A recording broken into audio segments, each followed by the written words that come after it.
और इस वक्त खबर ये मिल रही है कि इस मामले में अभी सभी आरोपियों को निजी मुचलके पर पर्सनल बॉन्ड पर जमानत दे दी गई है। सभी 12 लोग जो आज कोर्ट के सामने पेश हुए थे, सभी को जमानत मिल गई है। आडवाणी, उमा भारती, मुरली मनोहर जोशी, विनय कटियार, सभी लोग अब बाहर आ सकते हैं, उनको जमानत दे दी गई है। पहले माना जा रहा था कि जमानत मिलने में कोई दिक्कत होनी नहीं चाहिए, क्योंकि बाकी मामले जो उन पर चल रहे हैं, बाकी जो धाराएं चल रही हैं, उनमें भी वो जमानत पर बाहर थे। एक ये नई धारा जो उन पर लगाई गई थी 420B की, यानी कि आपराधिक साजिश की, उस 120B की माफ कीजिएगा, उसमें भी अब उनको जमानत मिल गई है और सभी को पर्सनल बॉन्ड पर जाने की इजाजत अनुमति अदालत की तरफ से दी जा चुकी है।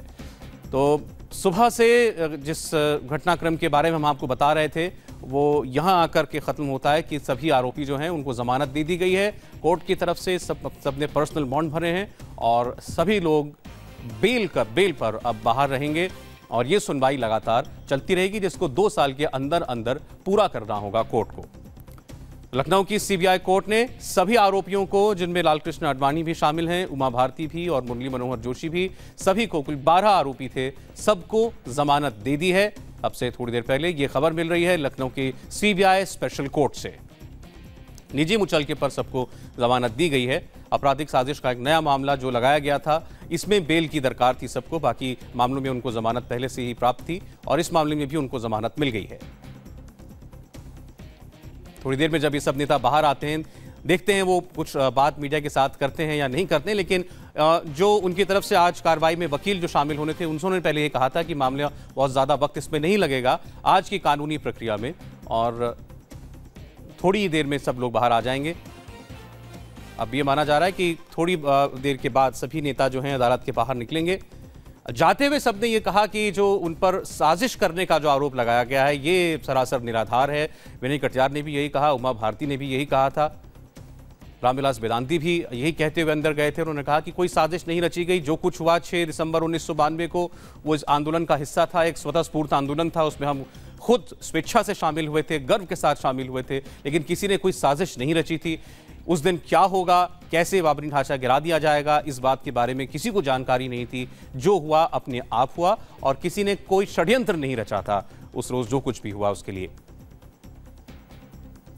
यही बात अदालत के सामने भी, यही दलील अदालत के सामने भी रखी गई है। बहरहाल अब ये तो मुकदमे पर निर्भर करता है आगे जाकर के 2 साल की सुनवाई में क्या निकल के आता है, लेकिन फिलहाल सभी आरोपियों को जमानत और बीजेपी के सभी बड़े नेता अब थोड़ी देर में अदालत से बाहर निकलेंगे। रुचि कुमार इस वक्त फोन लाइन पर हैं, वो वहीं कोर्ट रूम के बाहर मौजूद है। रुचि, बताइए। देखिए, कोर्ट में अंदर जो लालकृष्ण आडवाणी है, मुरली मनोहर जोशी है, विनय कटियार है, उमा भारती है, इन 6 लोगों ने आज 50,000 के निजी कुछ ज्यादा होना नहीं चाहिए, ऐसा नहीं होना चाहिए। तो हमारा काम था डिस्चार्ज पे हम लोगों पे आर्गू करना, डिस्चार्ज पर। तो आपको लगता है कि आपके आर्गुमेंट के बाद कोर्ट अभी जो जजमेंट आ रहा है आपके फेवर में आएगा? ये हम लोग का काम आर्गुमेंट करना है। We can not say about the judgement कि किस दिशा में जजमेंट होगा, ये है। और बाकी सारे लोग निजी मुचलके पे छूट गए। निजी मुचलके पे छूट गए। जी हमारे साथ 20,000 रुपए का ओरली उन्होंने कहा। आज जो मामला चला है कोर्ट में, सारे लोग कोर्ट के सामने पेश हुए, उसके बाद प्रोसीडिंग कैसे आगे बढ़ी? प्रोसीडिंग निजी मुचलके पे जितने लोग आए थे, माननीय आडवाणी जी, जोशी जी, सभी लोग निजी मुचलके पे छूट गए हैं। डिस्चार्ज एप्लीकेशन बचाव पक्ष की तरफ से हम लोगों ने मूव किया था। डिस्चार्ज एप्लीकेशन पर कोर्ट ने अभी जजमेंट लिखा रही है। वो अगर अलाउ करते हैं तो मुकदमा नहीं चलेगा और डिस्चार्ज पे अगर उसको रिजेक्ट करते हैं तो चार्ज फ्रेम होंगे। डिस्चार्ज एप्लीकेशन में आपने क्या कहा है? डिस्चार्ज एप्लीकेशन पे हमने वही कहा है जो पहले भी कहते रहे हैं कि इन लोगों का कोई मेड आउट केस नहीं होता है। इनका बाबरी स्ट्रक्चर के विध्वंस में किसी तरह से योगदान नहीं था। ये लगातार क्राउड को रोक रहे थे, यही हमारा कहना। आरोप तय करने को लेकर क्या चल रहा है? अभी तुरंत ऑर्डर आ जाएगा, 10 मिनट बाद आपको अपडेट हो जाएगा। 20,000 रुपए का निजी मुचलके पे। आरोप तय करने को लेकर क्या हुआ अभी? आरोप तय तभी होगा जब डिस्चार्ज एप्लीकेशन रिजेक्ट करते हैं।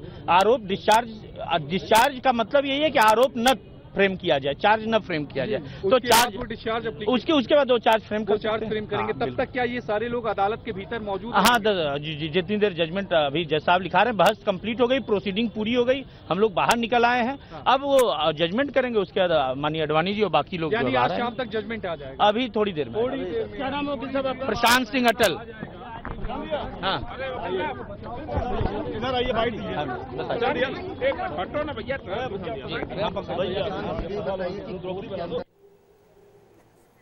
बचाव पक्ष के वकील को आप सुन रहे थे, प्रशांत सिंह अटल। रुचि जरा समझाइएगा, ये वकील साहब ने भी ये कहा कि इन्होंने डिस्चार्ज एप्लीकेशन दी है अपने मुवक्किलों की तरफ से, और अगर वो स्वीकार हो जाती है तो मुकदमा ही नहीं चलेगा, वरना फिर चार्जशीट फाइल होगी। देखिए, अभी सबसे पहली प्रक्रिया ये हुई कि जो 6 लोग हैं, जिसमें अडवाणी, मुरली मनोहर जोशी, उमा भारती, ये लोग शामिल हैं, इनको बेल नहीं हुई थी इस मामले में। तो सबसे पहले इन 6 लोगों ने अपनी बेल एप्लीकेशन मूव की। जो आज 12 लोग आए हैं, उनमें से 6 लोगों की बेल, जिसमें नित्य गोपाल दास, वेदांती, धर्मदास, इन सब की बेल पिछले हफ्ते हो चुकी है इसी अदालत से। लेकिन आज मुरली मनोहर जोशी, अडवाणी, उमा भारती, कटियार, इन सब की बेल नहीं हुई थी। उन्होंने सबसे पहले बेल एप्लीकेशन मूव की, 30,000 का निजी मुचलका दिया और उस पर बेल उनकी अप्रूव कर दी कोर्ट ने।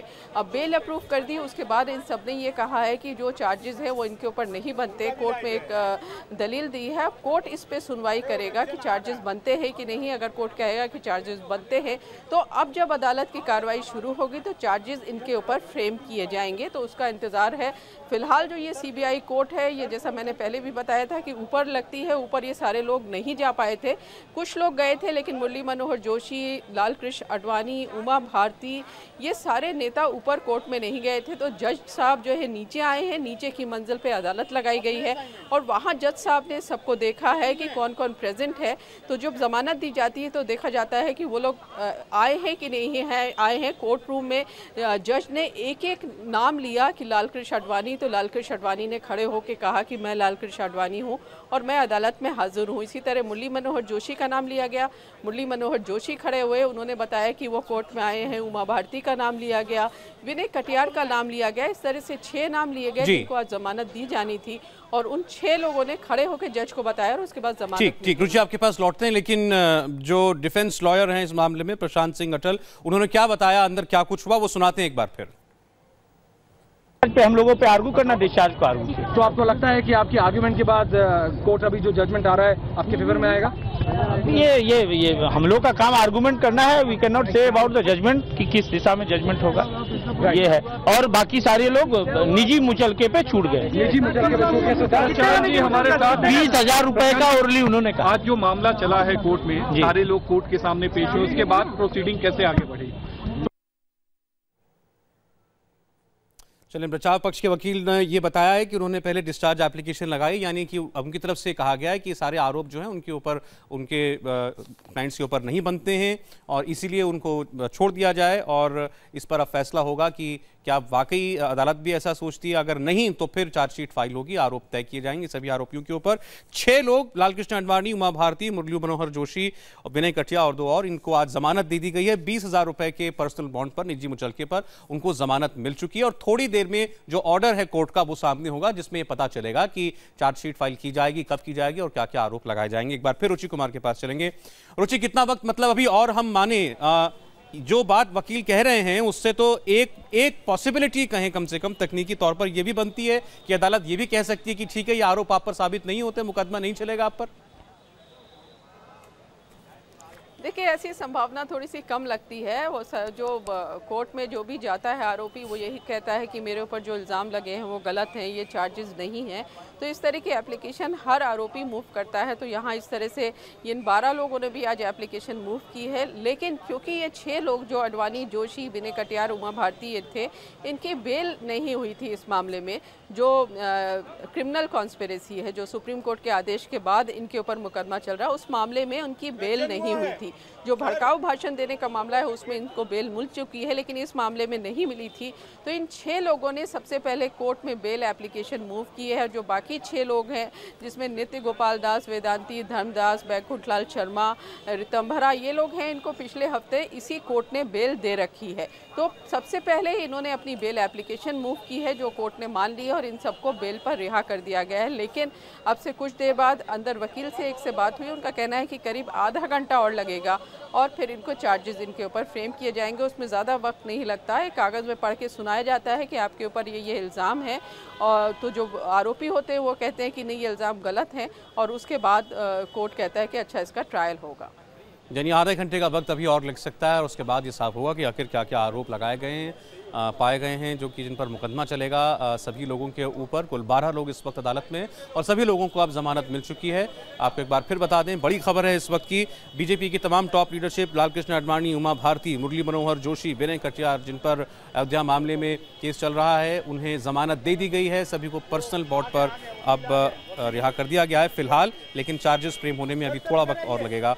हम शहजाद पूनावाला से भी लगातार बात कर रहे हैं। शहजाद, ये खैर सब कानूनी प्रक्रियाएं हैं जो कि नॉर्मल प्रोसीडिंग्स होती हैं किसी भी कोर्ट की, उनको जमानत मिलना भी, लेकिन आज से ये इसकी सुनवाई रोजाना होगी। एक आरोपी के तौर पर सभी लोगों के खिलाफ चार्जेस आज फ्रेम हो जाएंगे और 2 साल के अंदर अंदर कोर्ट को अपना फैसला सुनाना होगा। ये बड़ी बात है।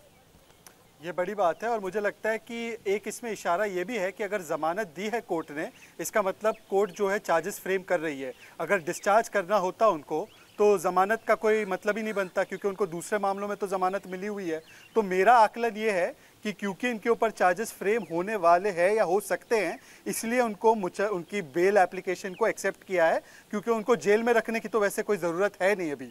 ये एक संभावना हो सकती है और मुझे लगता है कि आने वाले दिनों में ये जल्द से जल्द ट्रायल निपटे और जो 25 साल से मामला लटका हुआ है उस मामले में एक अंत आए क्रिमिनल एस्पेक्ट पे कम से कम, क्योंकि सिविल एस्पेक्ट जो इसका चल रहा है सुप्रीम कोर्ट में, क्रिमिनल एस्पेक्ट पे और उसमें जो जिन लोगों की जिम्मेदारी है उन दंगों के लिए और उस पूरे माहौल को बिगाड़ने के लिए, उनके ऊपर जो है न्याय की प्रक्रिया पूरी होनी चाहिए। ये हमारी भी उम्मीद है और आज यही दिशा में हम लोग चल रहे हैं ऐसे लग रहा है। जी, अभी साक्षी महाराज जो कि सांसद हैं बीजेपी के, वो एक बात कह रहे थे, उन्होंने थोड़ी सी नाखुशी जताई सुप्रीम कोर्ट के इस फैसले पर। उन्होंने कहा कि वैसे ठीक है, उनका अधिकार है कि इसकी रोजाना सुनवाई का उन्होंने आदेश दिया है, लेकिन फिर इसी तरीके से इस बात को तय करने के लिए भी कि उस जगह पर मंदिर थी या मस्जिद थी, इसको तय करने के लिए भी रोजाना सुनवाई होनी चाहिए। और भी तमाम मामले जिन पर गंभीर क्राइम हुए हैं या मसले हैं, उनकी रोजाना सुनवाई भी सुप्रीम कोर्ट को करानी चाहिए। साक्षी महाराज जो है वो एक सांसद है, उनको सुप्रीम कोर्ट के विवेक पे जो है सवाल निशान नहीं उठाना चाहिए।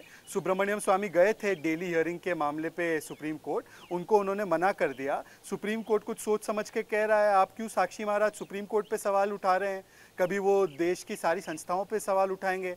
तो मुझे लगता है भाजपा के नेताओं को अगर इतनी जल्दबाजी है तो पार्लियामेंट में उनकी मेजोरिटी है, वहाँ पे कानून की पेशकश करें मोदी जी। उन्होंने तो कहा था ना कि कानून के जरिए भी लेकर आ सकते हैं हम लोग। तो अगर उनको लग रहा है सुप्रीम कोर्ट में न्याय नहीं मिल रहा है तो कानून ले आए। तो ये सारी बातें ना करे साक्षी महाराज, कम से कम सुप्रीम कोर्ट की जो है अवमानना ना करे, उसकी अवहेलना ना करे। जी चले, वैसे तो बीजेपी ये भी कहती है कि अगर कुछ नेता बीजेपी के जरूर कहते हैं कि उनके सामने पार्लियामेंट का रास्ता भी खुला है अगर अदालत से इसका निराकरण नहीं होता है। रुचि के पास एक बार फिर चलेंगे। रुचि बता रही थी कि थोड़ी देर में सभी नेता जो हैं वो बाहर निकल सकते हैं और ये जो पीछे इमारत दिखती है जहां पर सारी कार्रवाई चल रही थी, 2 मंजिला इमारत है। बाकी आरोपी जो पहले यहाँ आए थे दूसरी मंजिल पर, पहली मंजिल पर जो है अदालत बैठती थी, लेकिन आज जज ने अपनी कोर्ट जो है वो ग्राउंड फ्लोर पर लगाया और यहाँ पर उन्होंने सुनवाई की। रुचि, शायद देखते हुए, उम्र देखते हुए सब लोगों की, देखिए 4 मंजिल की ये अदालत है। हमारे पीछे ये बिल्डिंग आपको दिखाई दे रही है, इसमें एक ग्राउंड फ्लोर है और ऊपर आपको 3 मंजिल दिखाई दे रही है। जो चौथी मंजिल है वहाँ पे ये सीबीआई की स्पेशल कोर्ट चलती है, लेकिन इस बिल्डिंग में क्योंकि लिफ्ट नहीं है और जो नेता हैं उनमें से कई बुजुर्ग हैं, कोई सीढ़ी नहीं चढ़ सकता।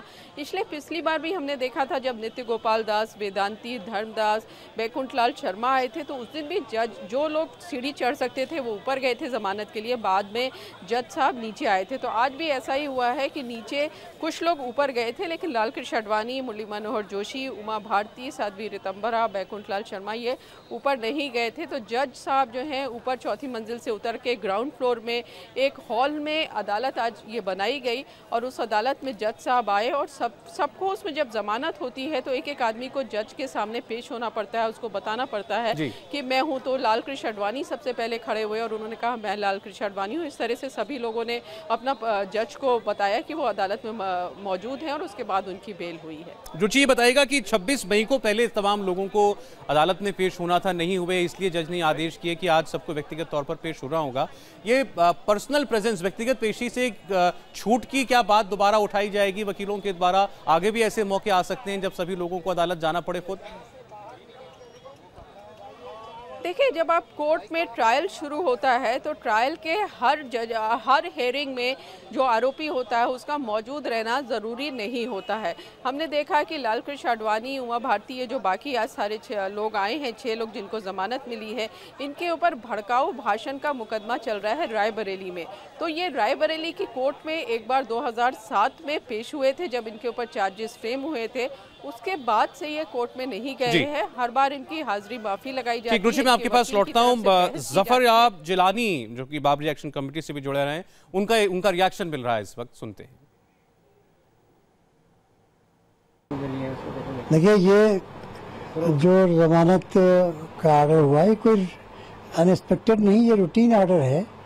इस मामले में जितने भी मुलजिमानियाँ हैं, इनसे पहले जो लोग थे जिनके ऊपर मुकदमा चल रहा है, या ये लोग खुद वहाँ क्राइम नंबर 198 में रायबरेली में पेश हुए थे, आडवाणी साहब वगैरह, तो कोई भी जेल नहीं भेजा गया था। इनको सबको जमानत पर छोड़ दिया गया था, क्योंकि ये एक रिक्वायरमेंट है लॉ का कि जब चार्ज फ्रेम होगा तो ये हाजिर होंगे। ऐसे ही एक स्टेज और है, 313 का बयान होता है तो उस वक्त मुलजिमान को हाजिर होना पड़ता है, वो खुद जवाब देते हैं।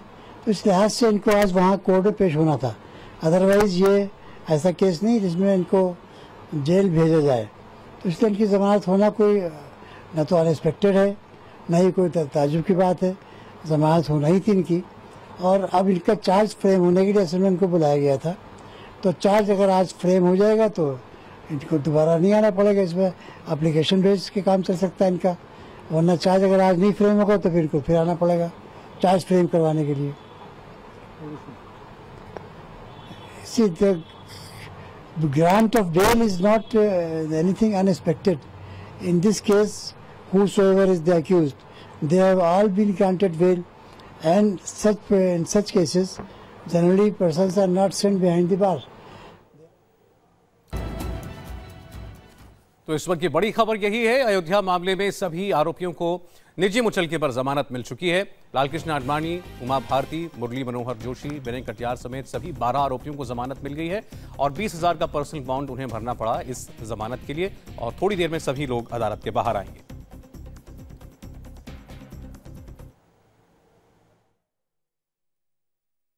प्रोसीडिंग निजी मुचलके पे जितने लोग आए थे, माननीय आडवाणी जी, जोशी जी, सभी लोग निजी मुचलके पे छूट गए हैं।